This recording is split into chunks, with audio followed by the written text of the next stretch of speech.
have no doubts. Give it up for Jake Myers, everybody!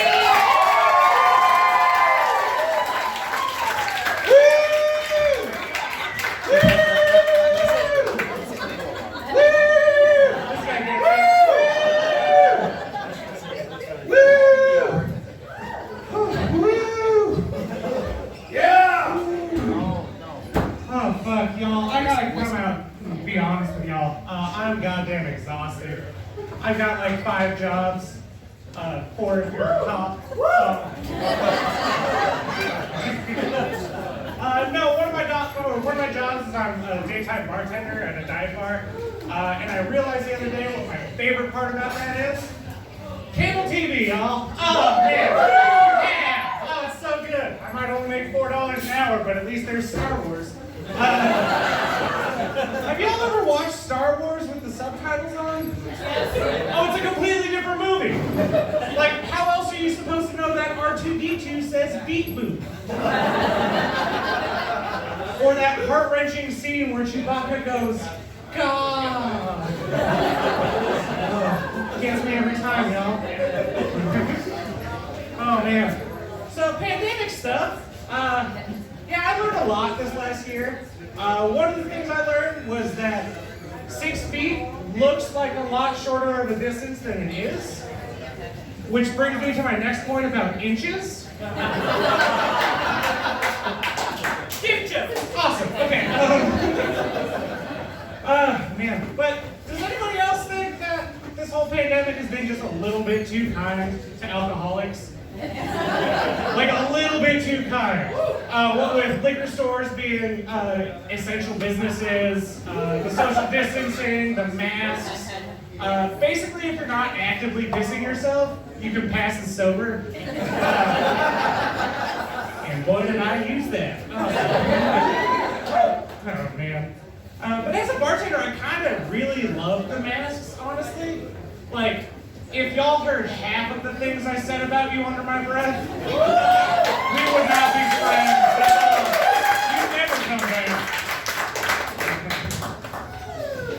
Speaking of the whole pandemic thing, I really missed that lockdown. That lockdown was fucking tits money.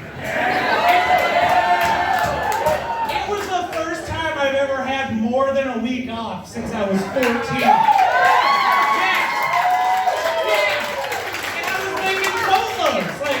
Oh God, it was so good. I made enough money to get married last year, and that was pretty cool. Thanks, Uncle Sam. Yeah. No, my wife is she's fantastic. We've got this really adorable bet going right now. It's basically whoever lives the longest gets all this stuff. We're cute. So I've never beaten my wife before. Which makes me automatically better than 40% of all police officers?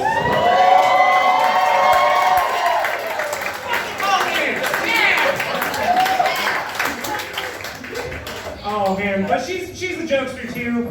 Sometimes she'll say something really corny and I'll be like, oh, sounds like my ex-wife. But because she's my first wife, it's more of a threat.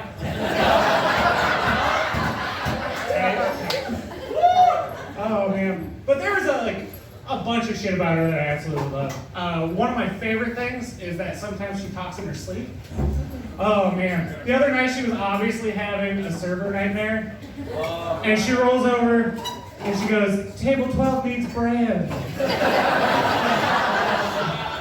And if I was a good husband, I would gently wake her up and be like, "No, babe, you just fell asleep while we're watching Lord of the Rings 2, The Two Towers, Director's Cut." Again, like you really wanted to 15 minutes ago.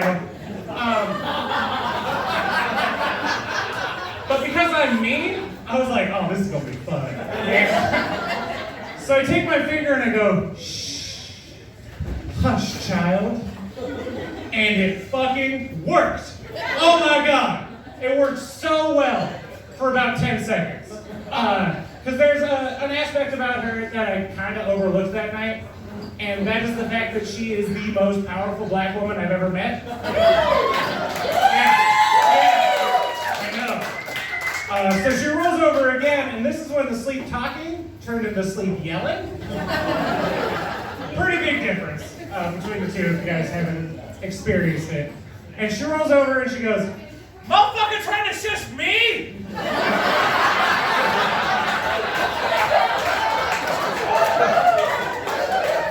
In my own goddamn house? Oh my god, you guys, I was fucking terrified. Oh, I didn't know if maybe the neighbors were gonna call the cops on me, or probably worse, she'd just pop up and swing. Like, a lot of y'all don't know her, but she can 110% take me. Like, she won't even break a sweat, is what I'm saying. She's from an ex-military family, so she knows what to do with a body. Yeah, it's a thing. Oh man, she told me this story once where she was bartending on like 6th and Main, and this drunk guy who was like 6 inches taller than I am, outweighs me by at least 100 pounds, came at her like this. So she flipped him, knocked him out, and then sat on his back until the cops showed up. I know. When she told me this story, I was like, oh, be still my heart.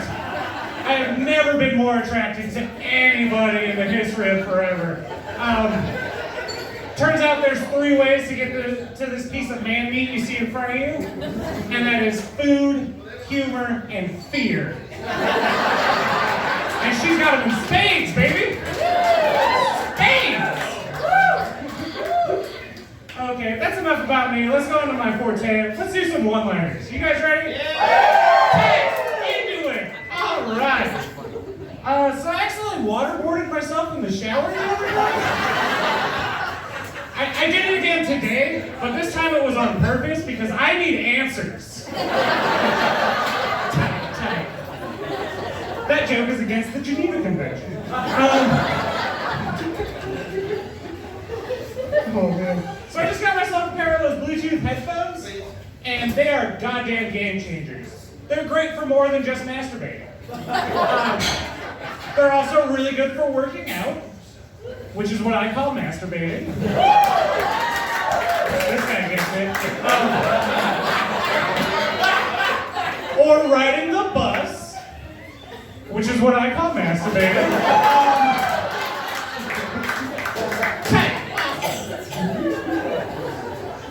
So I was driving past the church the other day. I know, it was a busy day. And the sign out front said, "Give thanks to God, for He is good." And I was like, that's kind of cool. Because the way words work, that puts God below Frosted Flakes. Because they're great, you know? It's just, I'm a teacher too, just so you know. I can guide you through this world. This is fun. So I've been thinking I want to start training for MMA lately. Not because I want to prove how big and strong I am. I just want to find out if buff guys are ticklish too.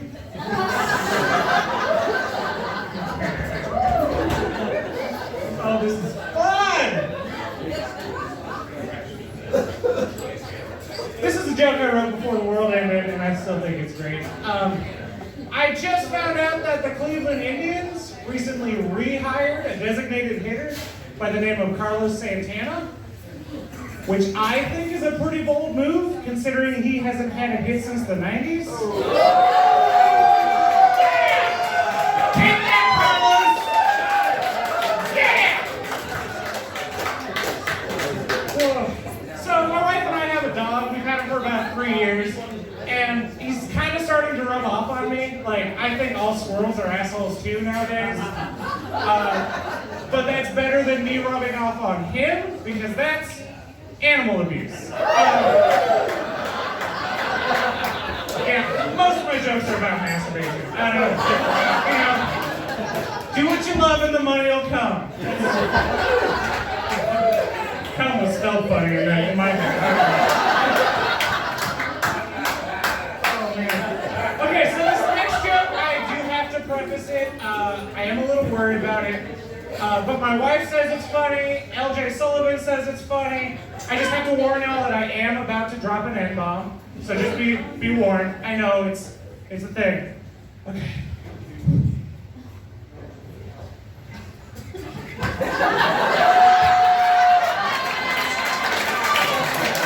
Y'all were so worried. Okay. I've got a couple more and then I gotta get done. Y'all have been so fucking fantastic. Thank y'all so much. I'm decided if this whole comedy thing doesn't work out, I'm gonna start a company that makes cost-effective at-home stitches kits, and I'm gonna call it Suit Yourself.